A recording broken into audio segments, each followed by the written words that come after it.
Hello po, good morning! Today, gagawa tayo ng ating breakfast. Gagayahin natin yung napanood natin. So tara guys, samahan niyo ako. Ang ating ingredients is egg and banana. So balatan natin yung banana and cut natin into small pieces.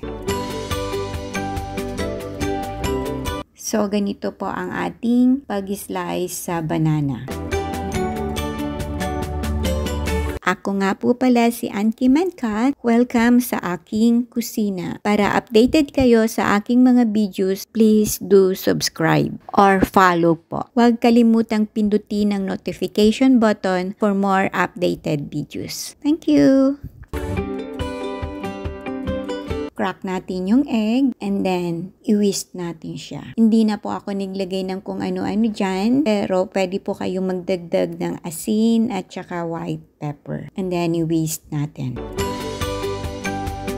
Ang ating recipe for today is very simple and easy to follow.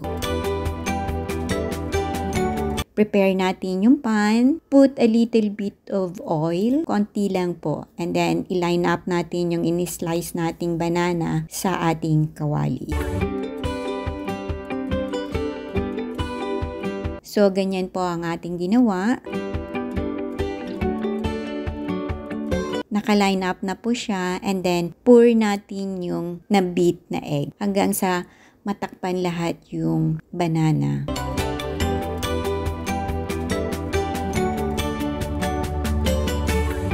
And then, mag-shred tayo ng cheese.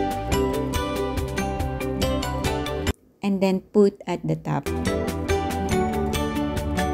Cover natin and then wait natin until makita natin nag-melt yung cheese. So, yan na po siya. Wow! It looks good and yummy. Inumit ko po yung dark sesame seed dahil wala po tayong available na ganun for the meantime. So, ang gagawin ko po, i-flip over ko siya. I'm using plate para mabaliktad ko ng maayos. So, ayan na po siya. So, guys, yan na po ang ating breakfast for today. Mukhang masarap pa. Okay, luto na po siya. Bigla akong natakam sa nakita ko.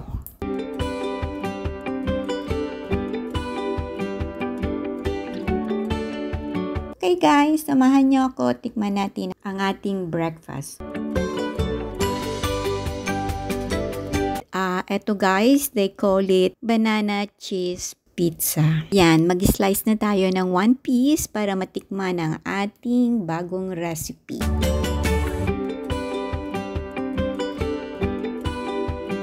Sana po nagustuhan ninyo ang aking naibahagi today, ang inyong lingkod sa kusina, Auntie Mankat, for more easy and delicious recipe. Bye!